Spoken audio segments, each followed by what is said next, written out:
Long ago in ancient Egypt, a story unfolded that was larger than life.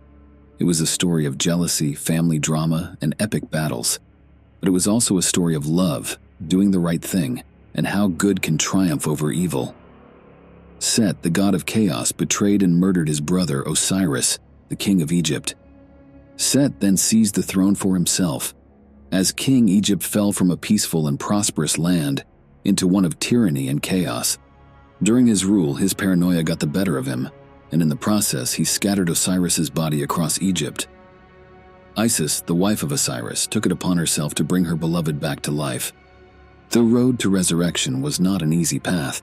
However, Isis was undeterred and eventually managed to revive Osiris temporarily.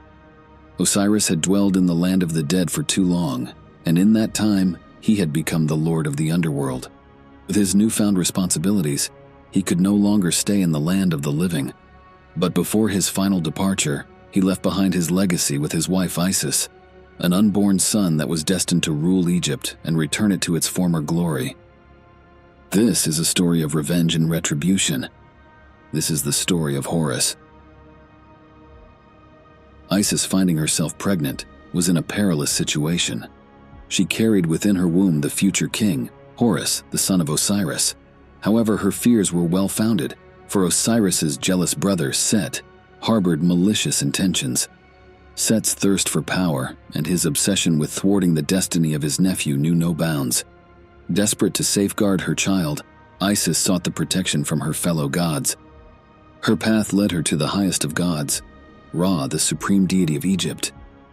Initially skeptical, Ra questioned how Isis could be so sure of her child's divine nature.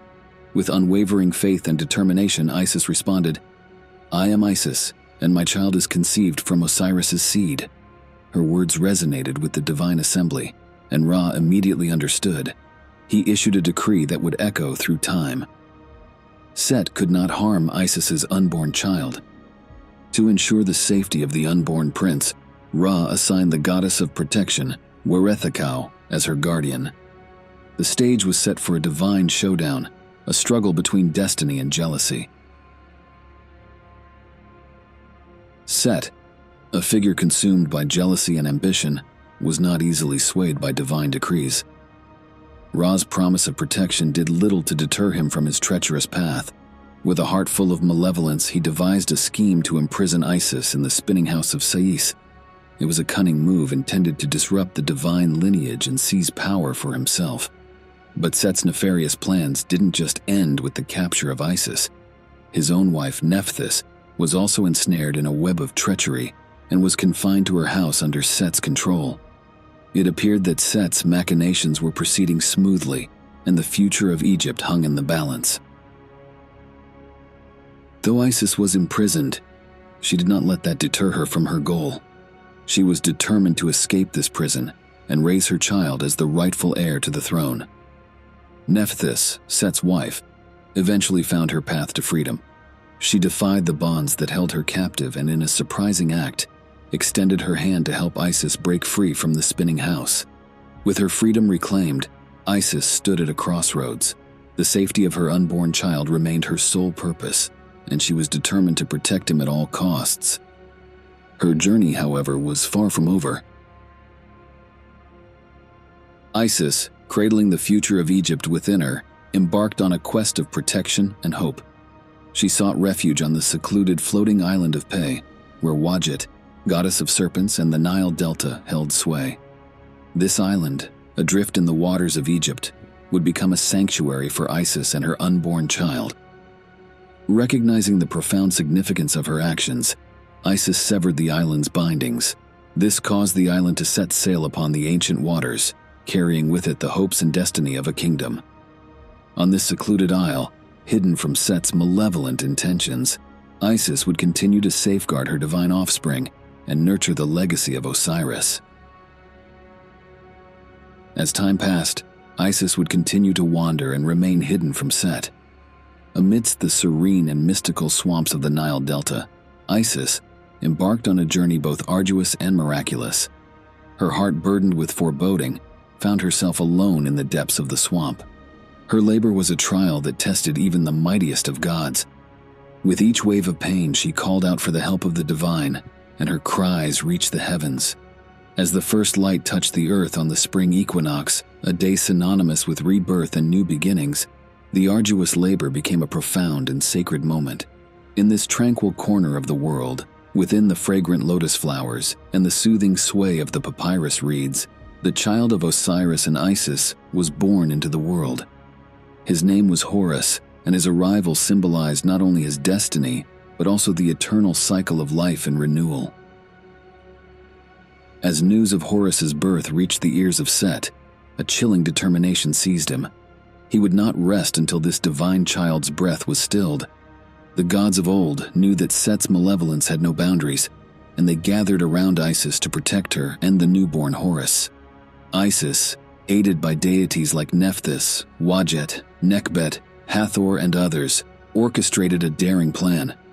Together, they provided sanctuary in the heart of the papyrus swamps of northern Egypt, a secret oasis shielded by the vast reed beds and the shadowy canals. They lived in constant motion, ever watchful, as Set's relentless pursuit remained a lurking threat. Isis was fully aware of the impending danger. To secure sustenance for her precious son, she ventured out into the inky depths of the night, but she was never alone. A cadre of 7 loyal scorpions, a divine gift from Selket, the goddess of healing, stood guard. With their protective presence, Isis ensured that Horus remained untouched by the vengeful hand of Set. However, even with such divine protection, Set's malevolence knew no bounds. On a fateful night, he came close to capturing Isis, her son Horus tantalizingly within reach. It was a moment of peril, of darkness and despair, but salvation came from an unexpected source. Heru Bedeti, also known as Horus of Beded. A great river battle erupted, a tempestuous clash between good and evil. Amidst the relentless waves and surging tides, Horus of Beded confronted Set with unwavering courage. This was not just a physical battle, but a symbolic struggle, a reflection of the cosmic conflict between order and chaos, justice and malevolence. And in the end, it was Horus of Beded who thwarted Set's sinister designs, which allowed Isis and her child Horus to escape. As Horus matured and was nurtured and educated by his mother and the divine companions who had safeguarded his early years, he grew stronger, both in body and spirit. With every passing day, he inched closer to the destiny that awaited him, to challenge his uncle Set and reclaim his father's kingdom. As the years passed, Horus matured into a strong and courageous leader. He recognized that the time had come to challenge Set for his rightful place as the king of Egypt. To resolve this grave dispute, the conflict was brought before the Ennead, a tribunal consisting of 9 gods, as well as other honorary members, such as Thoth. Horus, the symbol of righteousness, accused Set of unlawfully seizing the throne from Osiris, his father. However, the path to justice was not without its hurdles. As the Ennead was asked to decide between Horus and Set, the verdict was divided. Many chose Horus, but Ra, the supreme god, claimed that Set, despite his heinous actions in the past, still had a better claim to rule. Neith, the goddess of wisdom, was sought out to help persuade Ra. She stated that given the actions of Set and the lineage of Horus, Horus should have a better claim to the throne. This infuriated Ra. He explained that Horus could not be king just yet, for he was still too young and inexperienced to take on such a task. Set was also angered, as he claimed that being the brother of Osiris, it was only right that he received his crown.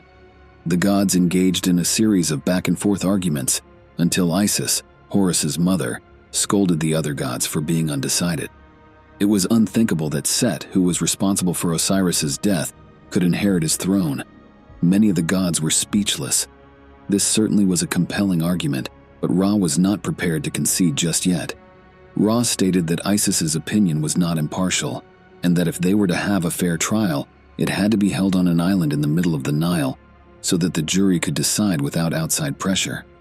The fate of Egypt hung in the balance, as both Horus and Set fervently presented their cases. Set, despite his malevolence, was one of the 9 judges, further complicating the divine trial. The Ennead was tasked with passing judgment, and arranged a series of trials to determine the true heir to the Egyptian throne. These trials would determine whether Horus or Set would rightfully rule. The trials were both physical and symbolic in nature. Among these endless trials were the Hippopotamus contest, the poisoned goblet, the boat contest, and the lettuce incident. The Hippopotamus contest. This unique trial emphasized the danger and chaos associated with the hippopotamus, one of the most feared animals in ancient Egypt. To settle the matter, the gods devised a unique trial. Both Horus and Set transformed themselves into hippopotamuses and engaged in a fierce and chaotic battle in the waters of the Nile. This battle was seen as a metaphorical representation of their ongoing struggle for supremacy. During their battle, the other gods observed the contest. To ensure a fair outcome, the gods had to intervene to prevent either deity from being killed or severely harmed in the form of a hippopotamus. Ultimately, the gods separated the combatants and declared the contest a draw. The decision was made by Thoth, the god of wisdom, and was aimed at restoring order and balance. The boat contest. In this particular challenge, the divine duo decided to engage in a boat race. This wasn't just any boat race, however. It was a stone boat race. The other gods were perplexed by this contest. They had never seen a ship made of stone, nor did they believe that such a boat could even float on the waters. Set, renowned for his cunning and trickery, understood this as well. However, he counted on his immense physical strength and cleverness to win this race. Horus, in his wisdom, chose to make a boat out of wood instead of stone. Wood was a material known to naturally float, so it was the obvious choice. The boat was then covered in plaster to imitate the appearance of a stone ship. Upon seeing this, Set was enraged. As the race began, Set's stone boat predictably sank beneath the waters of the Nile, while Horus's ship began sailing smoothly. The other gods laughed at this sight. The enraged Set transformed himself into a hippopotamus and attacked Horus's boat, revealing its true nature. Horus, however, was no pushover. The two engaged in combat, but was eventually stopped by the other gods. The jury of the gods decided that this contest would also end in a draw, since Horus cheated and Set was being a sore loser. The poisoned goblet. In his quest to undermine Horus, Set invited the gods to a banquet. During the banquet, Set offered Horus a goblet of beer that had been poisoned. Set's intention was to poison Horus, ensuring that he would not be able to challenge him for the throne of Egypt. However, Set overlooked one fact. It was Isis, Horus's mother. Isis was a powerful and resourceful goddess who was devoted to her son's success and well-being. Realizing the danger, Isis took swift action to protect Horus. She used her magical abilities to neutralize the poison, rendering the beer harmless.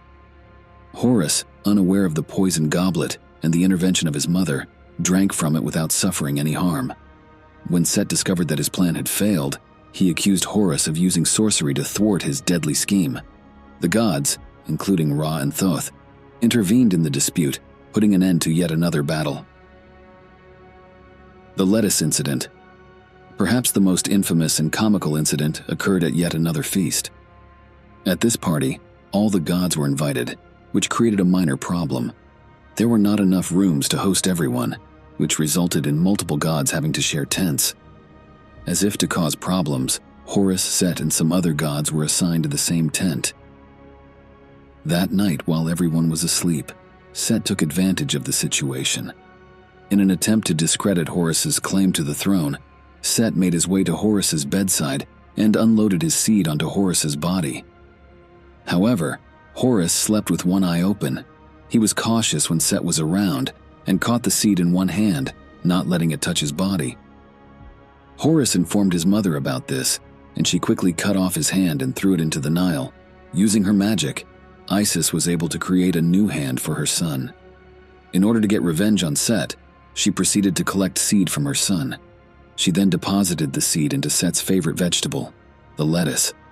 Later that day, after a delicious meal of fresh lettuce, Set stood up in the middle of the room where every god was gathered in celebration, and he claimed that he had an announcement to make. Set exclaimed to everyone in attendance that he had done the male's work on Horus, and that this fact alone was proof enough that he would make a better king than Horus. Using his powers, Set called for his seed to return, but instead the seed returned from the middle of the river, not from Horus's body as he had expected. Set was understandably puzzled at this outcome. Before he could speak, Isis stepped in to call her son's seed out. To everyone's surprise, the seed came forth from Set's forehead. Set's plan not only failed, but backfired on himself, as it was apparent to everyone there that it was Set who had the male's work done to him. Ra's determination to have Set claim the throne was beginning to crumble. These divine trials continued for over 80 years, with Ra denying Horus his legitimate claim to the throne. Over the course of these battles, Horus loses his left eye. However, Thoth was able to create a new eye for him, using his magic. The Eye of Horus would go on to become a symbol of health, protection, and healing. Set, however, did not leave these battles unscathed. In one battle, Set was castrated by Horus, severely injuring him. As the years continued to pass, the land of Egypt was suffering under Set's rule, and Isis was desperate to do something to help her son and her people. She transformed herself into a beautiful young woman and sat down in front of Set's palace where she began to cry. Set, hearing the cries of a woman, was curious and stepped outside to investigate. Upon seeing the woman, he questioned the cause of her sorrow. Isis, in disguise, told him how a wicked man, her husband's own brother, had killed him and taken his land. And in addition, he wanted to end the life of her only son and had banished her to the swamplands and the thickets where only the scorpions were her companions. Set, hearing these words, was outraged by her story and declared that this man should be punished. He swore that he himself would go find this man and cast him from the lands and restore the woman and her child to their rightful place. Isis smiled sinisterly and threw off her disguise, revealing her true identity to Set and the other gods in attendance. Isis exclaimed that even Set has condemned himself by his own decree. This simple act changed the minds of the other gods, and they decided that it was time to put an end to these endless contests. They sought the wisdom of Osiris, the previous king and god of the underworld. Despite being in the land of the dead, the gods were able to make contact with him. They questioned, who was the rightful heir to the throne? Osiris told them that Horus is the rightful heir, for he was his son, and that succession on the throne should not be through murder and violence. A moment of silence fell upon the tribunal. Ra and the other gods all agreed that since this was the wish of the prior king, and since Set had condemned his own actions, he was not fit to be king. It was then unanimously decided that Horus was the rightful heir. Set, consumed by anger and pride, could not accept the god's decision. He challenged Horus once more, and the battlefield bore witness to their fierce clash. In the midst of swirling chaos and fury, it seemed as though Set's rage might finally lead him to victory.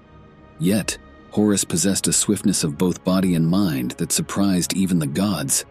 In the pivotal moment of the climactic battle, Horus struck with unwavering determination, and Set, the harbinger of chaos, was defeated at last. Set and his followers, who had once thrived under his rule, now faced exile. They were banished to the desert lands beyond Egypt's borders. It was a stark reminder of their treacherous deeds, where they were left to ponder the consequences of their actions. With Set vanquished, Horus, the rightful heir, assumed the throne of his father. Guided by the wisdom of his mother Isis, he became known as Horu Sematawi, Horus, uniter of the two lands. Horus went on to marry the goddess Hathor, a well-respected deity in her own right. He also fathers many children, most notably Ihi, the god of music, and the four sons of Horus, Imsidi, Hapi, Dwamutef, and Kabesenuef, who were the protectors of the deceased and played a crucial role in the funerary sphere. Horus embarked on a noble mission to restore the balance and harmony that had been disrupted by Set's chaos. From that moment forward, the rulers of Egypt, from the first dynastic period and beyond, chose to align themselves with the legacy of Horus. They adopted a Horus name at their coronation, signifying their commitment to maintaining order in the land. Just as Osiris had been the first to establish this order, it was Horus who would ensure its enduring presence. The kings of Egypt would identify with Horus in life, and with Osiris in death, creating a timeless legacy of rebirth and unity. And so the tale of Osiris, Isis, Set, and Horus continued to echo through the corridors of history, a testament to the enduring power of love, sacrifice, and the unyielding spirit of renewal in the sands of ancient Egypt.